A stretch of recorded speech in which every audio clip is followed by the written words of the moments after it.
But I make some correction here. Okay, it's supposed to be negative 90 degrees and positive 90 degrees. So the reason being is because conventionally, uh, this is my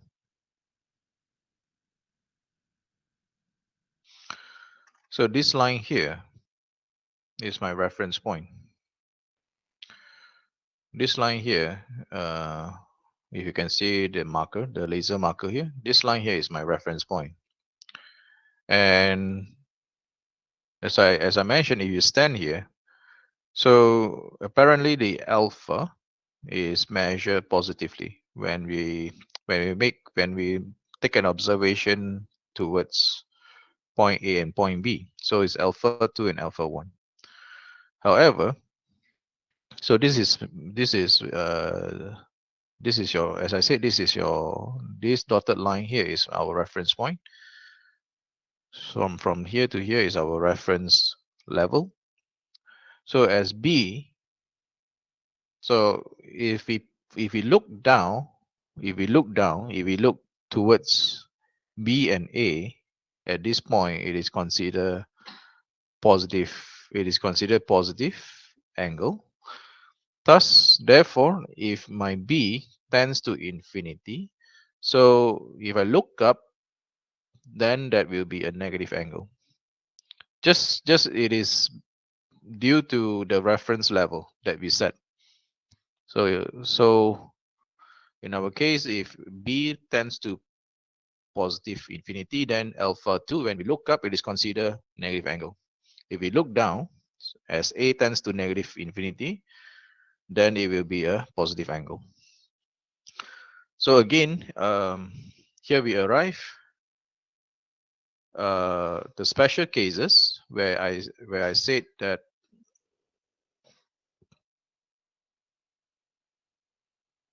um, when it is a infinite line, right? So what you may ask? So what is the difference between this approach and the other approach that I mean using the uh, Cartesian coordinate vector system? And what is the difference between that and this, which is the cylindrical coordinate system? So both solution is acceptable, but in fact, they are also identical. So why is it identical? I mean, is it identical? You may ask. So here, so remember this.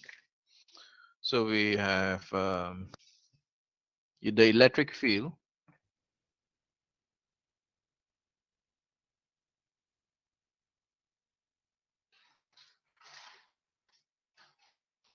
Okay, never mind. So for cylindrical coordinates,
Sorry, just give me a second. Sorry.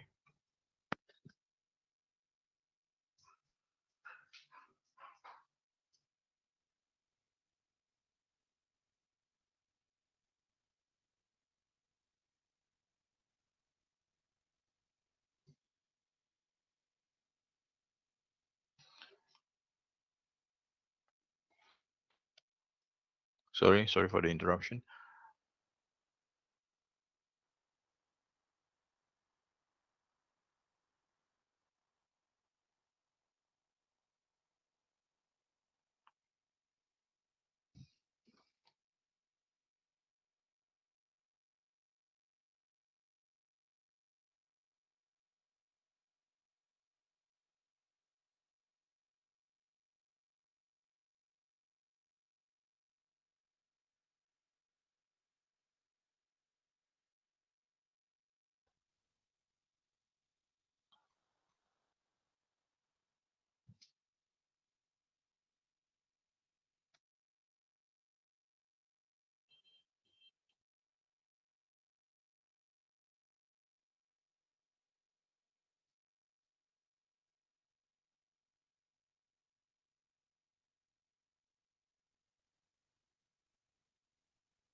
Okay. So for cylindrical coordinates, so we have managed to obtain the expression. So it is in terms of the line charge density, okay, divided by, I mean, these are the constant that we knew earlier, and also inversely proportional to the distance. Yes, to the distance. Roll is our distance here. So this roll here is the distance measure, the radial distance measure from the line. This line, this roll here is, that means if let's say you have a line here. So at any point, if let's say this is your infinite, this only valid for infinite, right? Infinite line, a long length, a long line charge. So if they mention some keywords like a very long line charge or infinite line charge, then we can straight away apply this expression here. So whereby rho is referring to the distance, perpendicular distance from the line. So let's say I have a distance here, I have a point here. So you just have to measure what is, so given like, so you have x1, y1, z1, say, for example. Let's say you have a point P1. So x1, y1, z1, for example. So the perpendicular distance from this point P1 to the line, perpendicular distance. So basically P1 is just square root of x squared plus y squared, right? So x1 squared plus y1 squared, sorry. So that is the perpendicular distance from the line. So this is what it means.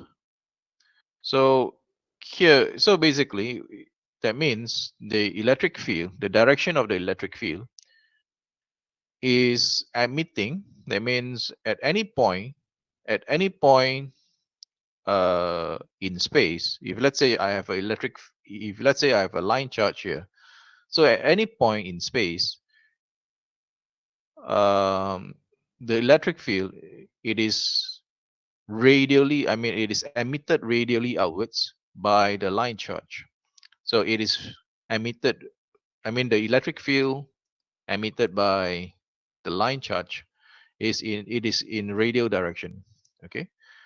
So again, this electric field will never cross each other. So that means imagine you have a, so imagine you take a piece, you take one piece of your pen, okay, a pen.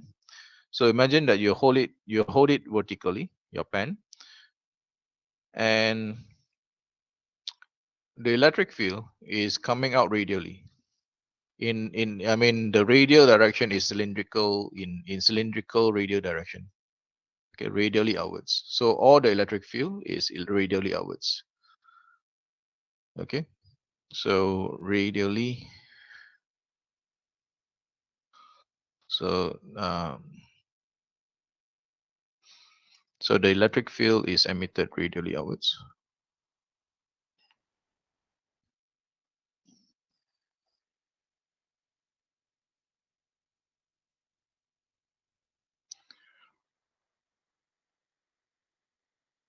So radially outwards.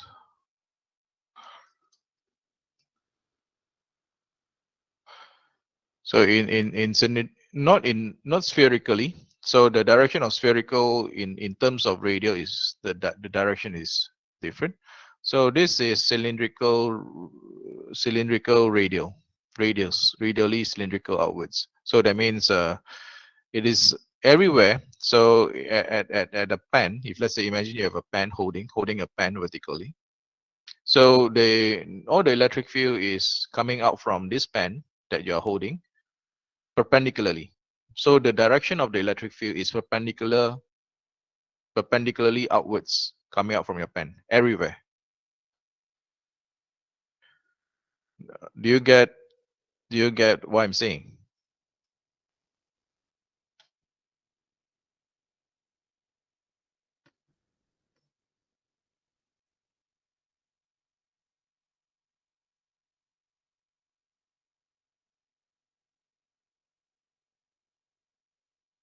Can you imagine that? What I'm trying to tell you. So I said, so I'm just trying to convey to you how this electric field, how this how we interpret the electric field direction coming out from a charged wire, a uniformly charged wire, which is infinite in length. So the electric field coming out from this wire, from this long line charge, yeah. So the direction is always perpendicular away from the line. Okay, so what I can say is, you imagine you are holding a pen, and this pen represent your infinite line charge. So the electric field coming out from this pen, so the direction of the electric field coming out from this pen is always perpendicular to towards, I mean perpendicular with reference to this pen. Okay, do you get what I'm saying? It is everywhere. Okay, it's coming out everywhere. Of course, the electric field will never cross from one electric field lines with another electric field line. So it's always um, separated. Yeah, I mean they are distinguishable. But so these are I mean the direction of electric field is, it can be will I mean you can be imagine it this way.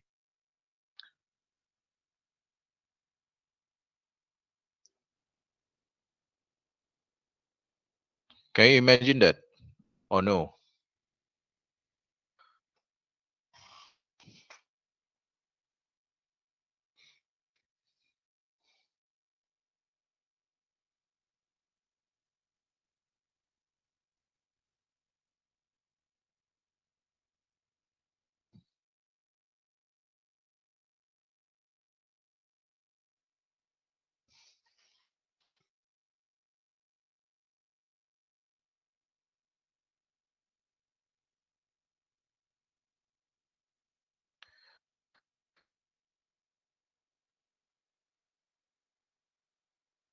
Can the direction be negative?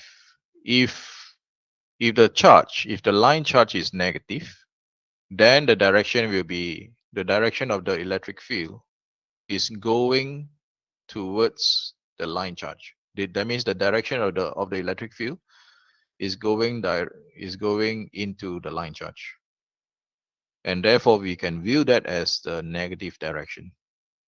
So when it's coming out from positive positively charged, then all the electric field is always away from the positive charge. For negative charge, is always into the negative charge, the direction of the electric field. So far, only Muhammad Adin uh, say something. What about others? Is it okay or no? So it's important to you to understand. As I said, it's important for everyone to get some kind of concept.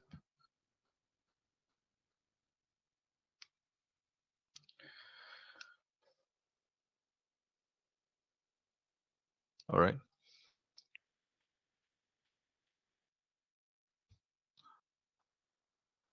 Okay, now. So here. So it seems that the cylindrical coordinates vector system. So now I'm only referring to the electric field that coming out from infinite line charge. So it seems that the cylindrical coordinate, I mean the electric field in terms of cylindrical coordinate vector system, and also the Cartesian, seems like different, slightly different, yeah. So of course you can say one is in x and y, yes, but should they be the same? It should be identical, right? This should be identical, right? So as you can see, everything is, we have a common term between x cap and y cap, right? I mean the x component and the y component. So the common term is rho L, 2 pi epsilon, x squared plus y squared. The only difference is x and y. So here again, we can translate this, we can transform this into cylindrical coordinate system. So they are identical, exactly identical. If we stick to the definition, if we stick to the definition where uh, definition of x squared plus y squared, so which is rho squared, right?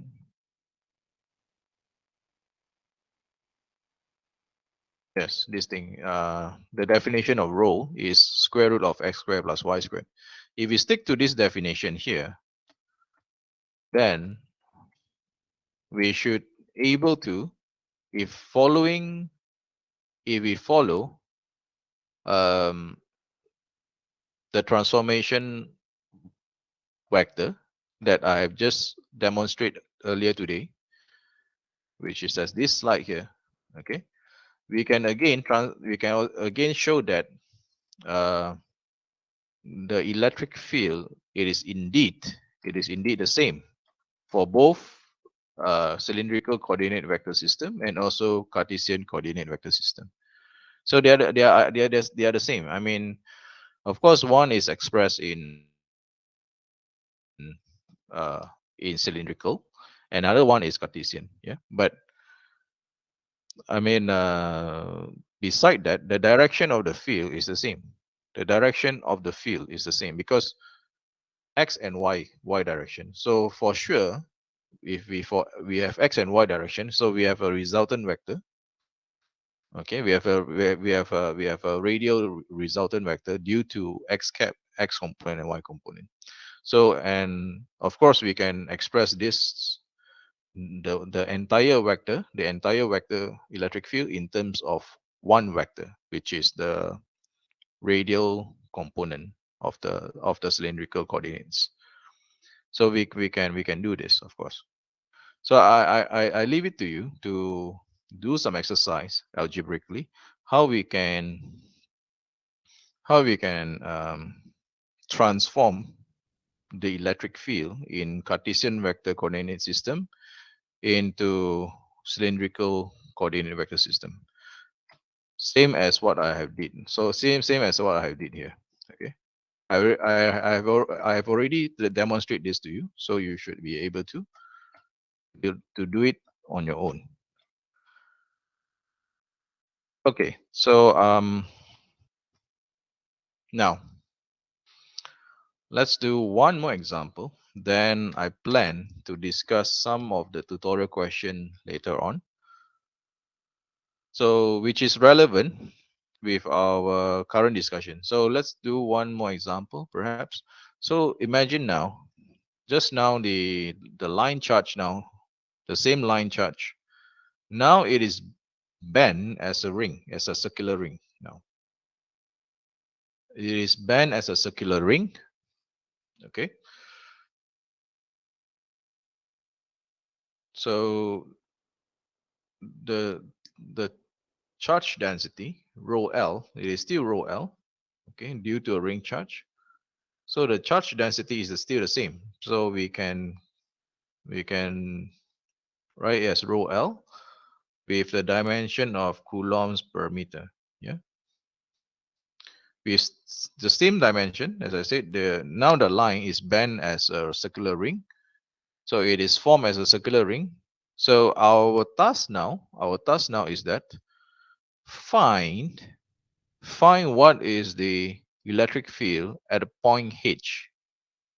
At point H. Okay. So I want you to take a piece of paper out. Okay. I want you to try to take a piece of paper out here. So I will give you some starting point. I will give you some starting point, and then I want you to work out the electric field expression due to a ring charge. So please take out a piece of paper.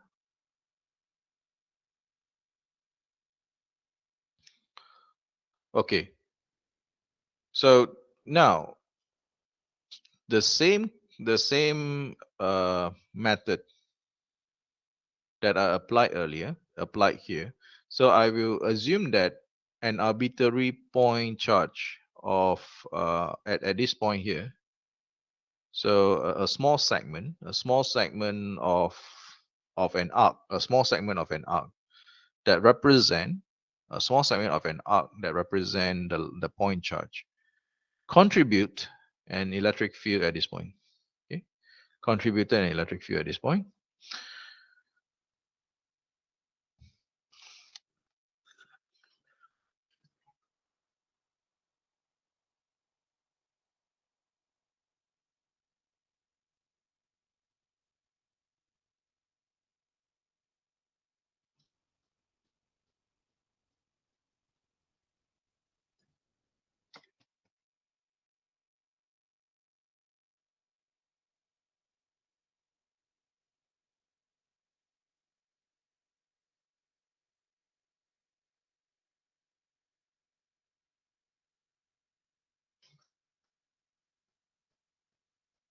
So assuming that this is looking from the top, yeah. So I should put this as a view from the top. So I'm drawing a circular here. So that means it's a view from the top, yeah.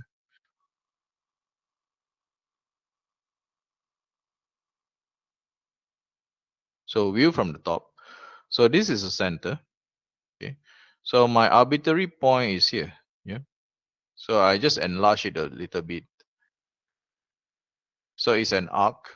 It's a small differential arc dl. Okay, it's small differential arc dl. And this small differential arc, since this is a small differential arc, so I should put an a degree associated with this arc here as d phi. Yeah. So given here, the radius of the ring is a. The radius of the ring is a. Okay. So dl is a d phi. Okay. dl is a d phi. So in our electric field expression, so before we do that, so we have r here, right? We have r here, and the height. This height here is given by 0, 0 h. That means this is the point measured from the origin. So this ring here is assumed placed at the xy plane. So what I can say is, imagine you have a rubber band. That rubber band represent a ring charge, right? A perfect ring charge. So assuming that, so you just place the rubber band on top of a table, and that table represent the xy plane. So now, so at this origin, so at this point here, so we have to find vector r, and this vector r is arbitrary for other points, right? For other points. So this is an arbitrary point, as I just said. So r can be written as, so we can written it as vector. So we can represent this as r as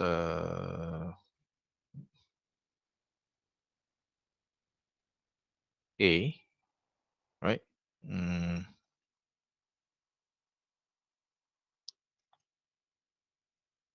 I should write this a r cap, okay, in the radial. So this represent the radial direction. So you can use it as a cylindrical coordinates plus r cap is equals to h z cap, right? H z cap.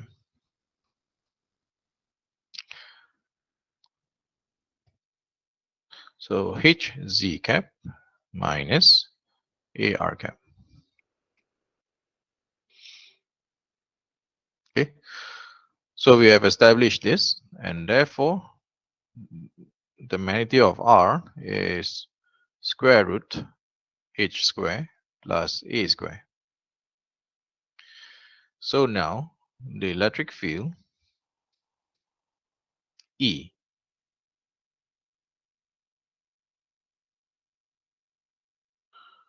so it's rho L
Okay, so I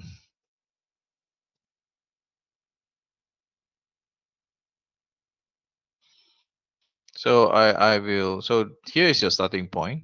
So try to solve, try to come up with a solution, try to come up with an expression for electric field due to the ring charge. So this is your starting point here. So I will give you about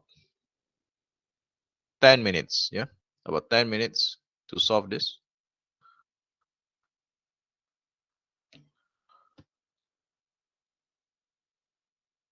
So please try it.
Okay.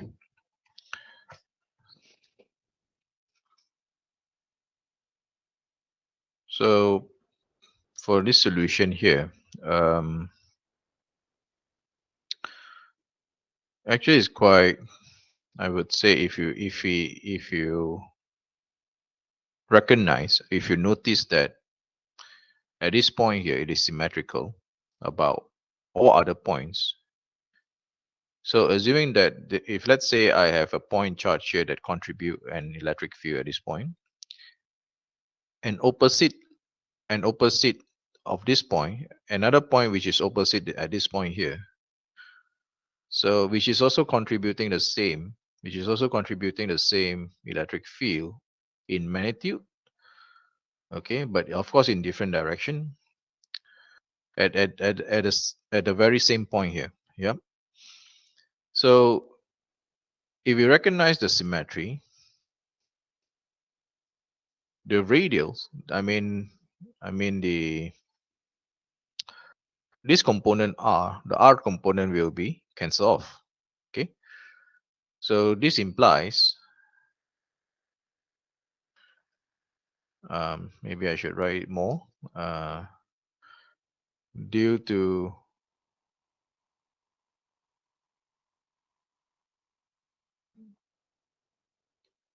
the circular symmetry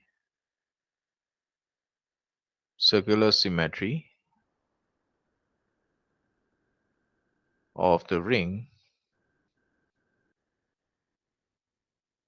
Okay. So the electric field, it is then um, the radial component can be ignored.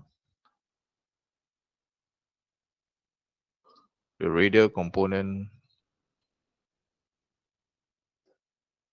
can be ignored.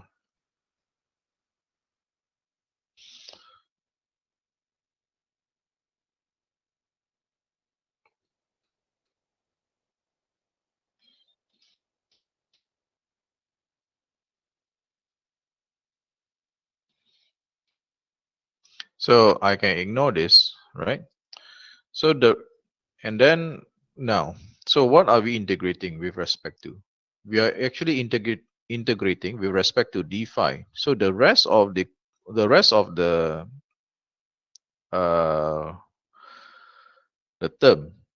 the terms are basically constant, right? So the rest of the term is basically constant. So I can factor this out.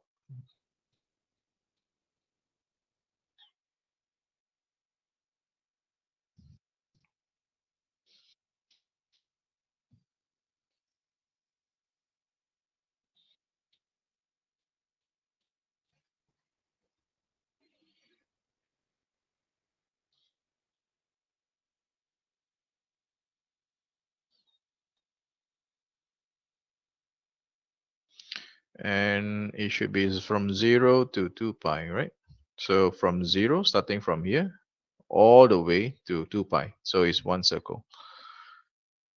So the final expression for this, so we can replace this as 2 pi, right? So it will be AH rho L.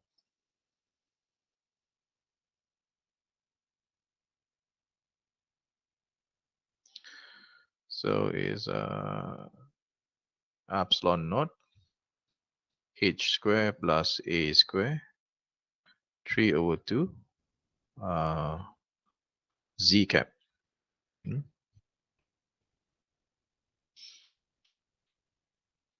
So this is your, sorry, divided by 2, sorry. So 2 epsilon naught, yeah, z cap. All right. So this is the answer. This is the answer.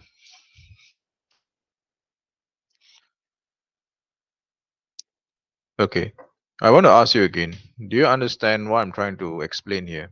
Due to the circular symmetry of the ring, the radial component can be ignored. My question to you, do you understand this part here? This is important.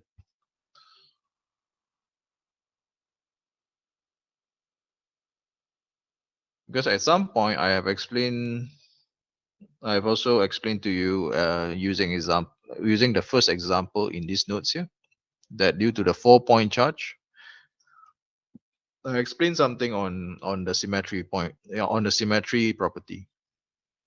So do you know why is this?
Is it the same for z component for the line charge?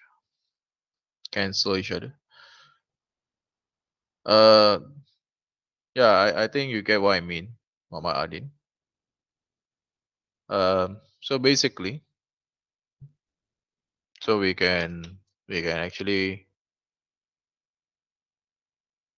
draw again. I mean, just to illustrate this concept, the symmetry concept. So I'm just drawing, let's say this is y and this is z. Okay. So at this point, let's say I'm just taking um, two of the points here. So so imagine I have a ring like this.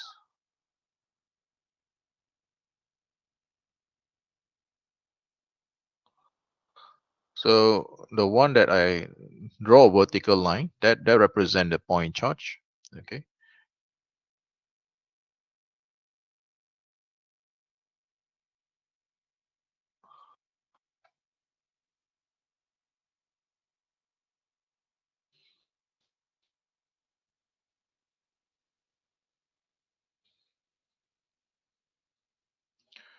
So at this red dot here, which is point H from the origin. Okay. So the E field, the electric field contributed by this point charge and this point charge is the same.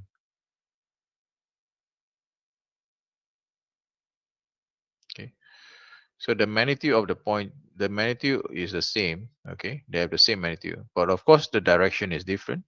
So at this point here, so I'm going to draw,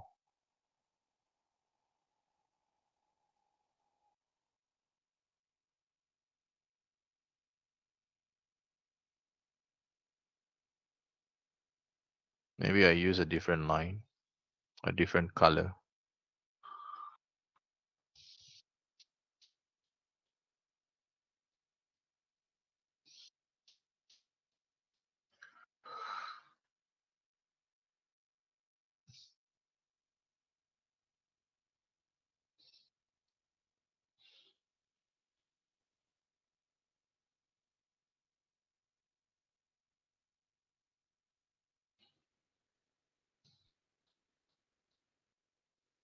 So here again at this point, for the for the electric field represent by the green, I can always decompose into the vertical and the horizontal. And same goes for the blue electric field. Again, I can decompose it into vertical and horizontal. Okay.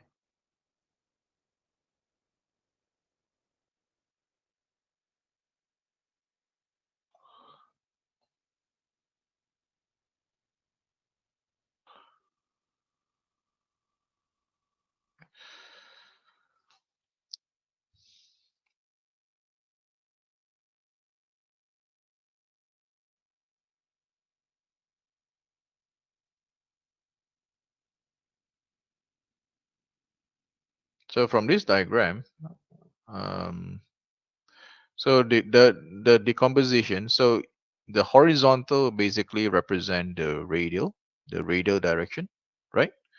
So this is the radial direction. So the radial direction is cancelled off because of. So imagine at any point in the ring, okay. So the so even though I just put it, I just put it that it is on the y-axis, yeah. I just put it on the y-axis just for illustration purposes. So if at any point on the ring, okay, so for each of one of the point on the ring, they have the same opposite point on the ring. If you get what I mean. So if I have a point here that I just circle, I have the same opposite point here that I've just circled here that contribute the same electric field. So if we look at the diagram I just draw here, just for your view, for illustration purposes, so we can see that the R component, the horizontal component, cancel off, and the vertical component is added together.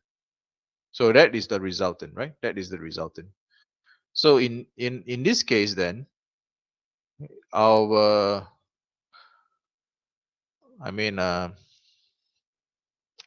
our I mean we can reduce our effort. Okay, we can reduce our integration effort. So we do not need to consider the R component because we know that at the end of the day, this R component is going to be eliminated from each other for each point that contributed at this point H here.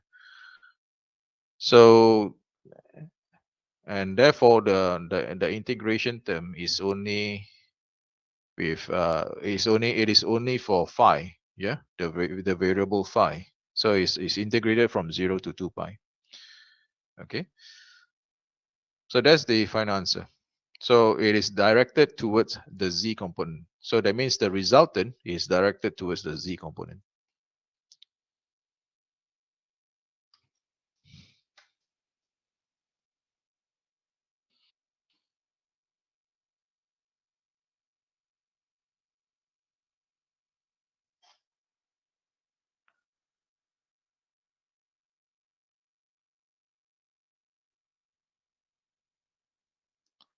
Okay, we'll do one more. Um, so we'll do one more. So we assume that the electric field due to a surface charge. So we will assume that we assume that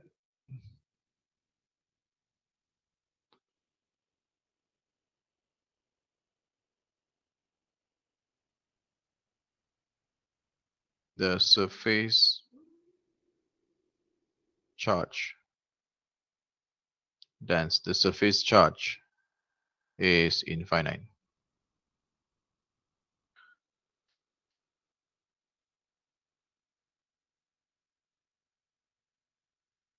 Is infinite, yeah.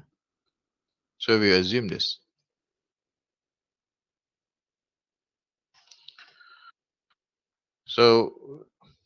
So assuming now this surface charge, you can assume, you can take a piece of A4 paper that represent your that represent and I mean the surface charge. You put it on the table.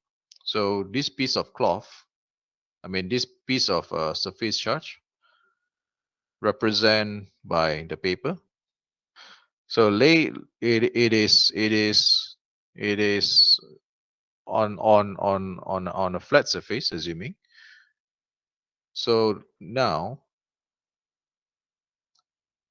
um, we want to find the electric field at this point here. So we want to find the electric field at this point here.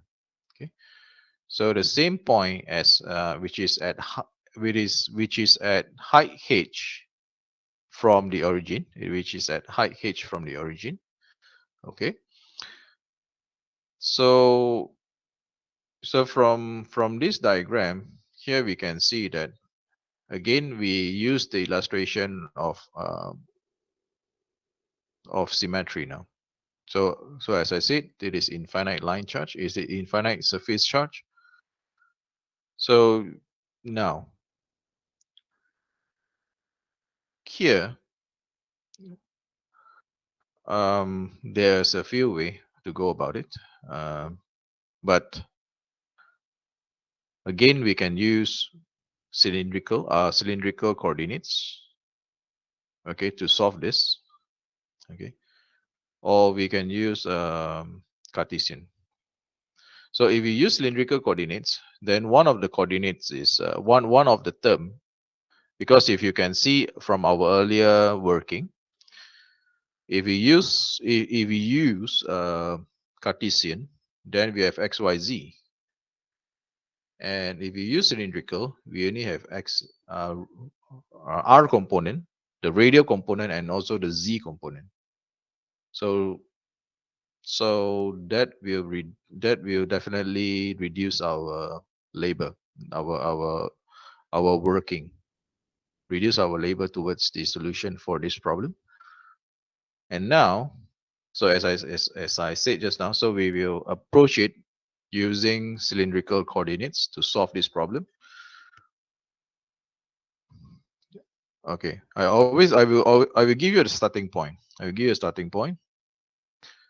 So assuming that this point 1 here is arbitrary at any point on the surface charge.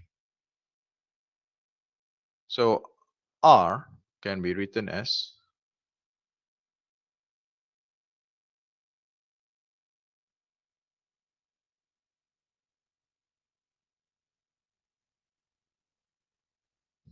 okay,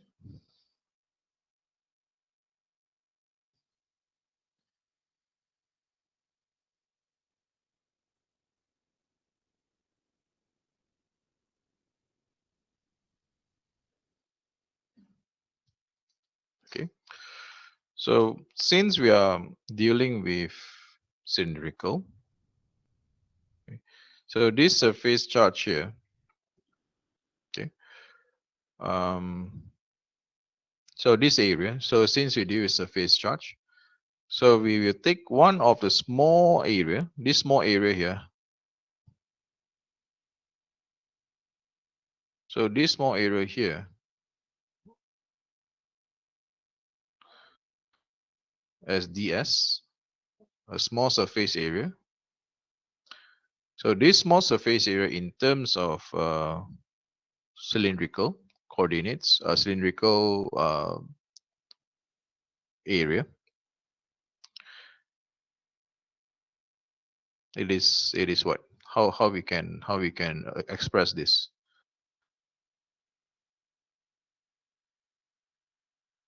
in terms of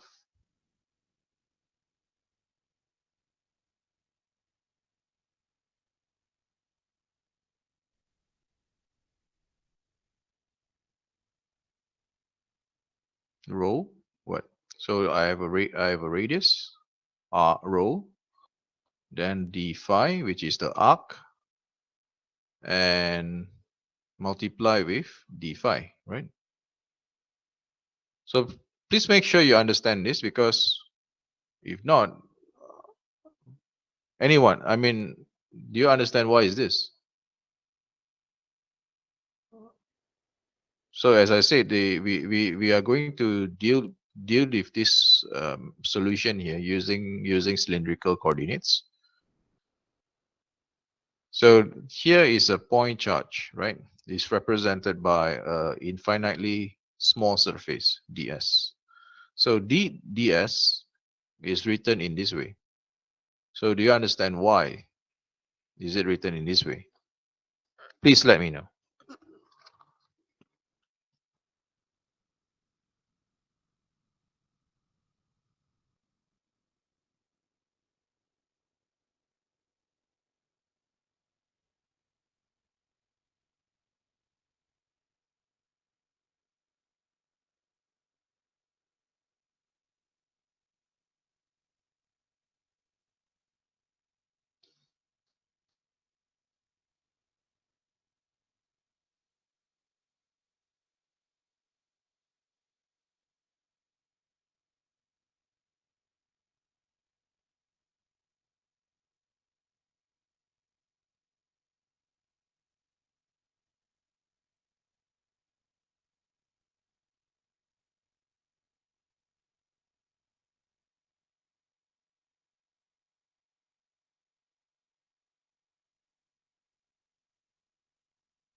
All right.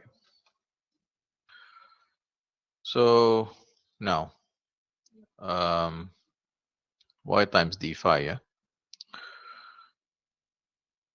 Okay. So I'm going to draw it from top view. Okay. I'm going to show it from top view.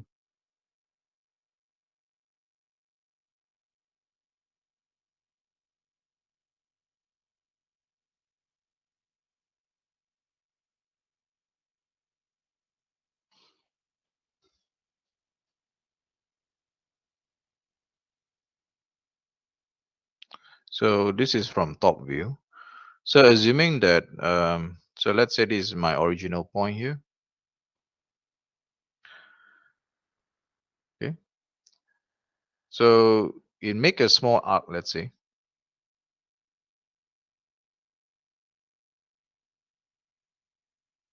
So this is the phi, and the radius is rho, right? So this arc here is phi d rho. And now from this point, I extend it to I will extend some length here. So from this point here, so from this point, I extend some length. So this length here is d phi.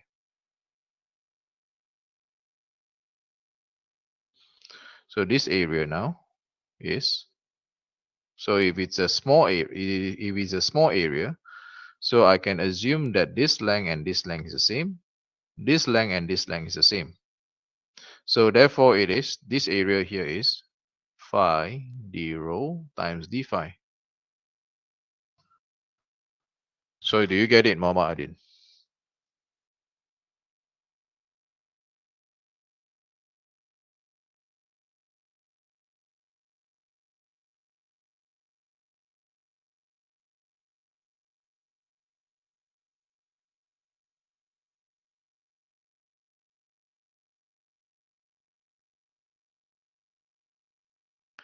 Okay. So now, I mean, seriously, only one of you are just responding to me, but I'm not sure the rest is really following. Okay. Um, Again, honestly, I'm hope that you are following, because if you don't try to cope up with this, especially at this point here, you will suffer later on. To be honest with you, I'm not saying this to, to scare you, but this is serious. I mean, if you don't understand, just tell me you don't understand, then I will repeat. So if you don't follow this part, especially this chapter here, for the subsequent chapter you suffer. As I have seen many students, okay, because they sit on it, they don't try it, they don't try to the tutorial, they don't try to understand it, and all the subsequent they suffer, and even they repeat, they also suffer. Okay, so make sure, I have emphasized this many times, please make sure you try to understand this. If you don't understand, I will help you to I will help to explain so that you understand it. Okay. Um, so now we can write the integral, the electric field integral.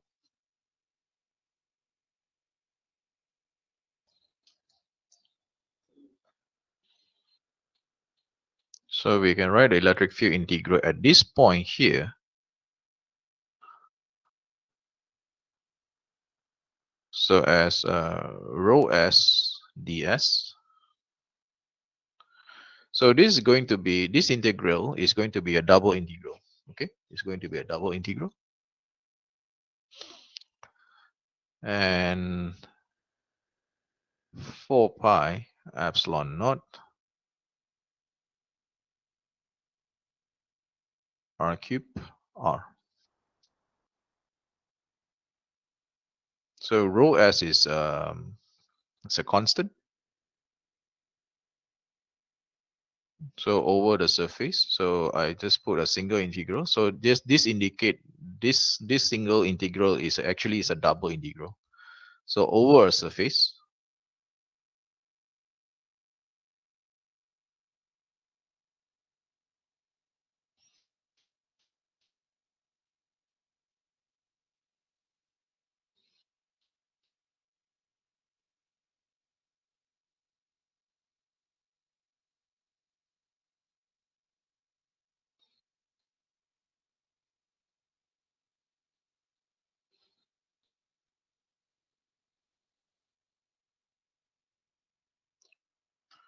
Okay.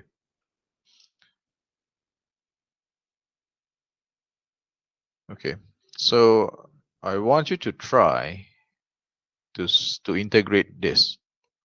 Okay. To proceed with the integration. So we have two variable of interest. So bear in mind we have two. Sorry.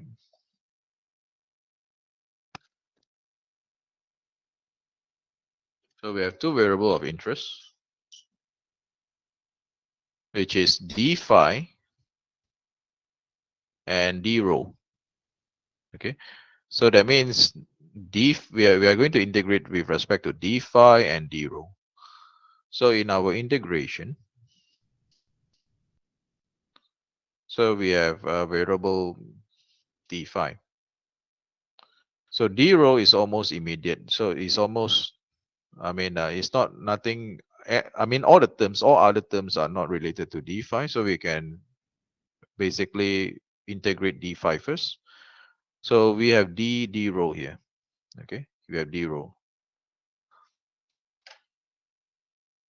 So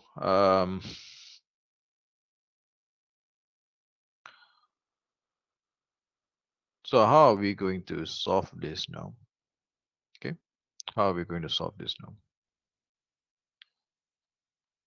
So I want you to try this to solve the entire problem. Okay, for the electric field at this point for the entire problem. So I want you to try in 15 minutes. Please try this in 15 minutes. Then I will show you my solution.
Okay,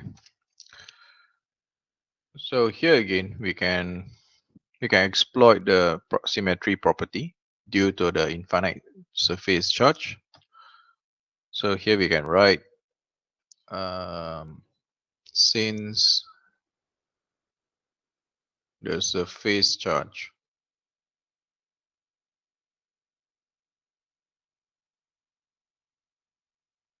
is assumed infinite,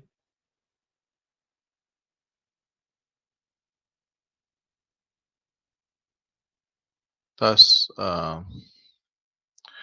this enable symmetry property to be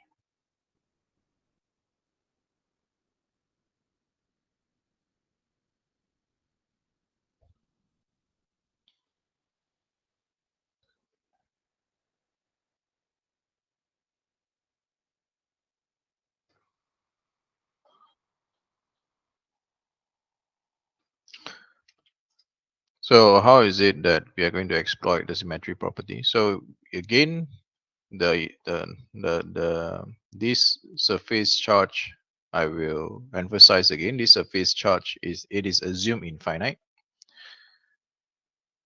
Um, Here we have we I mean if we have a point charge in this location 1, okay, as indicated in this location 1 here.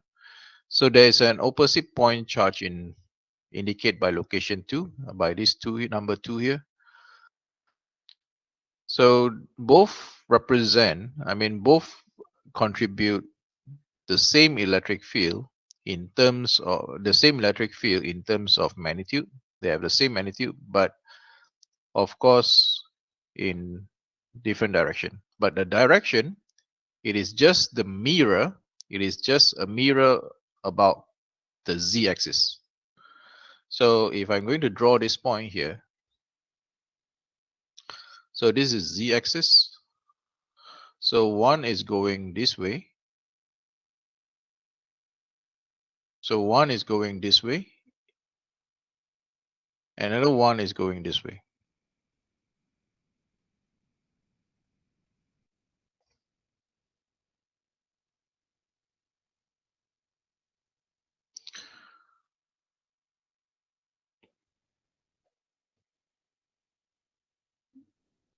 Okay. So there are the direction even is different. The electric field direction is different, but they are symmetrical about the z-axis. That means this angle made here is the same. This angle made here is the same. So they are symmetrical about the z-axis. So what about other points? If I can take one arbitrary point 1 and and another point which is opposite this point here, which is directly opposite as point 1, and this applies to everywhere in the point, right? This applies to everywhere in the point. So in this case, again, we can ignore the r. So thus the radial component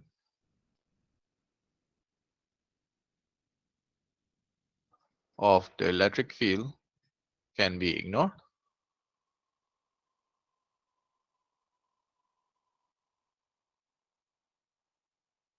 Okay. So this implies, so we can reduce now the integral, our integration task only focus on the z component. Only focuses on the z component.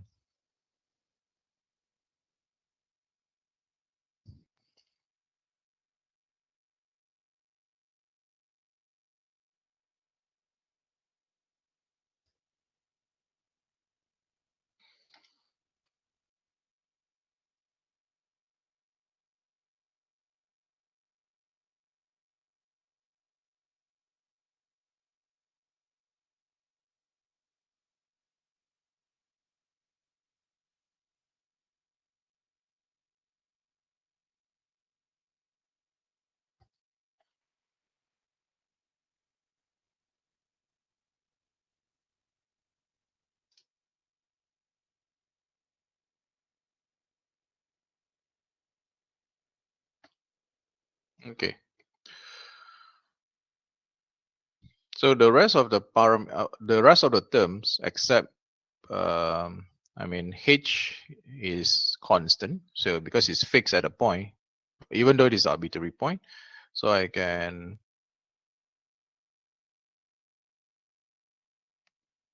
take out. I mean I can factor out outside the integral. So as I said, d phi can be separated. I mean because it's not influenced by any of the term, while the for d rho, so it's phi d rho.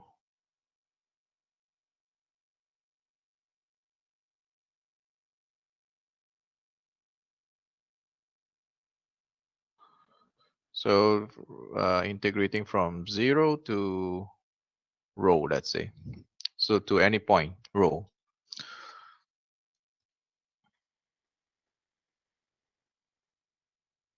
So this directly d phi, I mean integration of d phi becomes phi, and the limits is from 0 to 2 pi. So I can directly uh, reduce the term to rho as h divided by 2 epsilon naught. Yeah.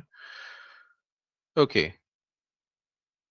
Um, this integration term, we we have discussed this before. Okay, this integration term we have discussed this before. So now I can directly write this as 1 divided square root rho square plus h square um, from 0 to rho.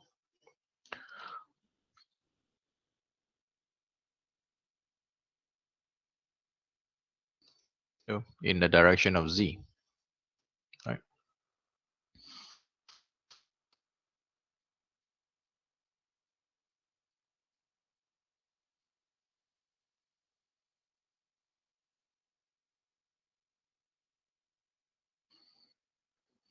Okay.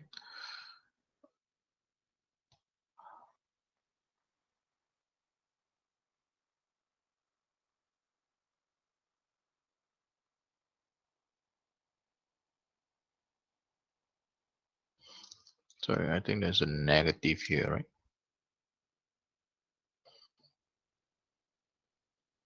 Yeah, I think there's a negative here. Yeah.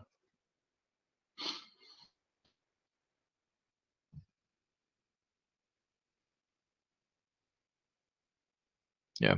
Okay. So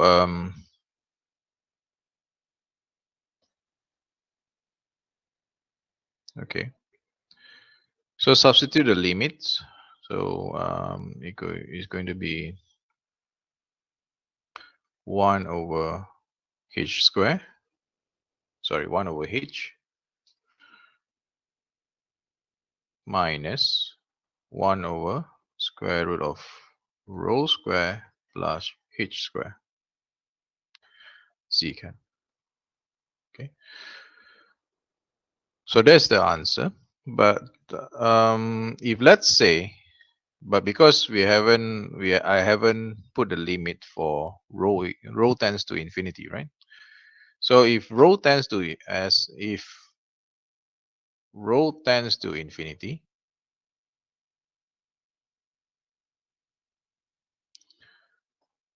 so the E field, it is only,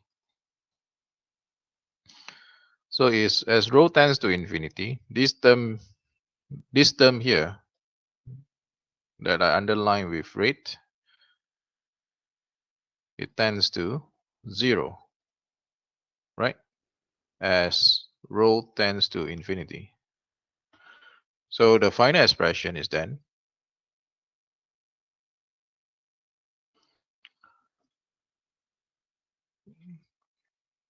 so it is rho s divided by 2 epsilon z cap. Yep. Okay. So um, so that means for this also implies, that means for any infinite surface charge, whichever orientation it is, so not necessarily on xy plane, it can be yz plane, it can be xz plane. You can the orientation and position of this surface charge can be arbitrary. And in general, so therefore in general, um, for any surface charge,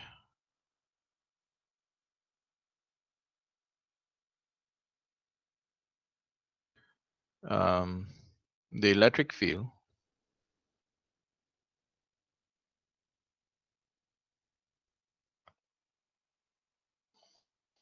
can be written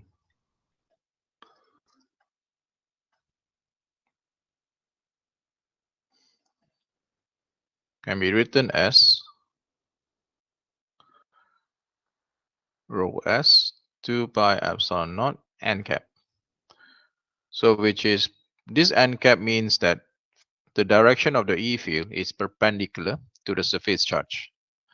So as what we have it here, because the direction of the E field is pointing towards the Z cap, which is also, if it's pointing towards the Z cap, that means the direction is perpendicular to the surface charge. So because earlier I said that, assuming that you have a piece of paper lie on a flat table, so that flat table is your xy plane, right? So if the electric field is pointing towards z, that means that the electric field direction is actually perpendicular to your surface charge. So then I explained that if, let's say, this surface charge can be oriented anywhere, so it can be placed in the xz plane or x or yz plane. So the direction will be different, right? So in general, I just put n cap, so which is perpendicular to the surface. And this is only valid. This expression is only valid when it is infinite. Okay, it is infinite.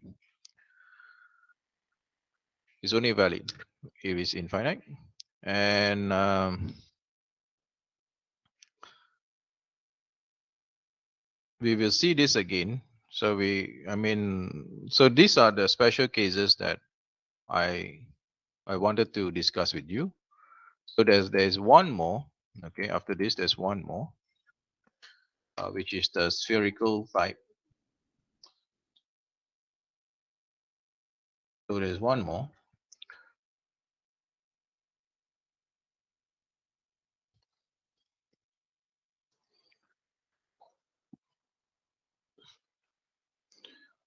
So all these special cases, which is when I mention infinite line charge, infinite surface charge. So the unique result, the unique expression that we have derived, it will be, you will see again when we learn Gauss law. You see again when we learn Gauss law. So Gauss law actually lay out the foundation. I mean, not say foundation, lay out a tool that um, simplify the calculation for electric field and magnetic, the electric field, especially electric field, um, for the cases of symmetrical charge distribution. So how is it possible that we identify whether it's symmetrical or not symmetrical? And when every time I say the dimension of the charge distribution is infinite, and therefore symmetry is applicable, So I will come to that again, explain again why is it the infinite the infinite term must be there so that the symmetry properties can be exploited. So I will come back to that again in chapter 2. So so for now, I have basically discussed most of the important charge distribution. So which is a line charge and surface charged. And one last one is which is the spherical. So I will discuss that again in the coming lecture. Then we will close this chapter. Then we move on to the Gauss law chapter. All right. So is there anything that you would like to clarify? So I have show you step by step. Okay. I will really show you step by step. As I said, I have put effort to show you step by step on how to arrive this. And I have asked you many times whether do you understand. And as I said, you need to put effort yourself to learn this.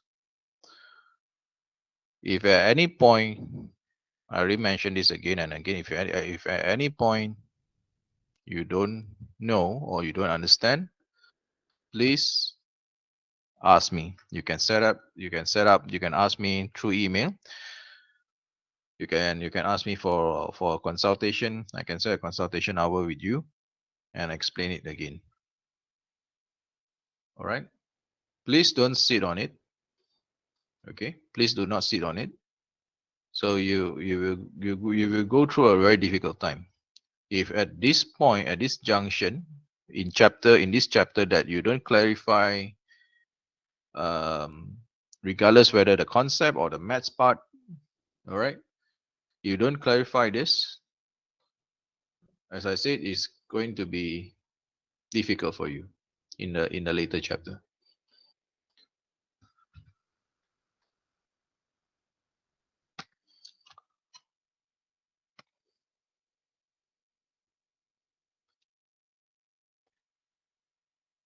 All right. So we have a little bit more time. Okay, about 20 minutes. So I wish that I can at least discuss one of the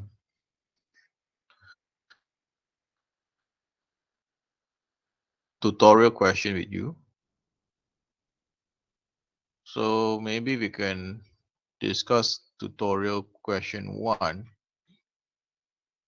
Tutorial 1, Coulomb's law, electric field and electric field. Number 3. Yeah, we can discuss this.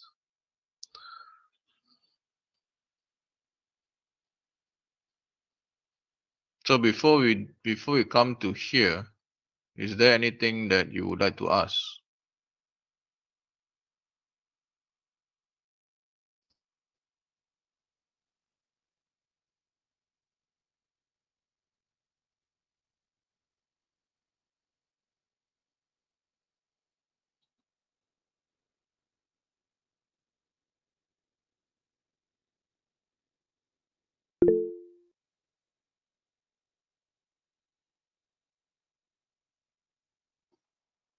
What if the surface and circle is not symmetry?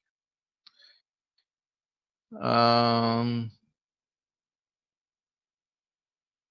it is still possible. Say if 0, 1 H, that means 0,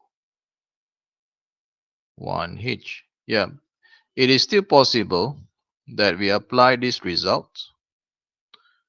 It is still possible that we apply this result if the surface charge, is infinite.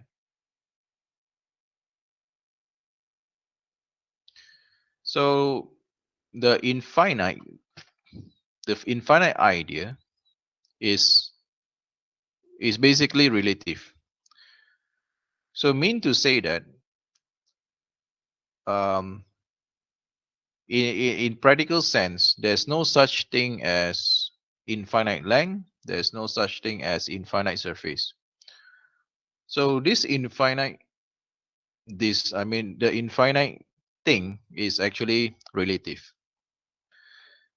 So assuming that you have a piece of paper, okay. So now in on on your on your perception, on your view on the paper, it is a small, is a A4 paper. There's some size on it. Yeah, there's some size on it. Um, yeah, there's a certain length and certain width, right? The A4 paper that you are looking at, right? Because of our position, our relative position, right? So if let's say your piece of paper again, you put it far away, that means you let's say you tampal on your dinding, and you let's say you hang it on your wall, right? And then you walk away, far away, very far away, and at some point it looks like a dot, right? If it's far away, it looks like a dot. So when is it that this infinite surface charge applies? So when, assuming that you shrink yourself like an ant, like a small ant, right? You put yourself at like you imagine yourself like a small ant, semut. You put it on the piece of paper.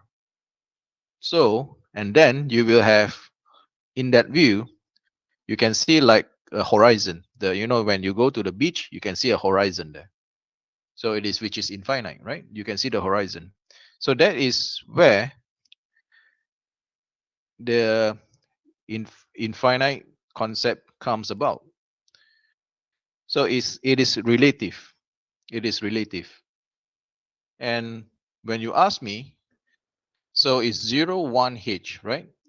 So if h is, because we assume that h is it is short, I mean it is short, and the length, I mean assuming that h is like a n, is like the height of an n roughly.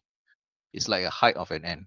So regardless where you are, x and y, regardless where you are in x and y coordinates, if you stay at h, if the height is relatively short, as I said, you can assume that the height is like an n, like it's like an n height, semut punya tinggi, right?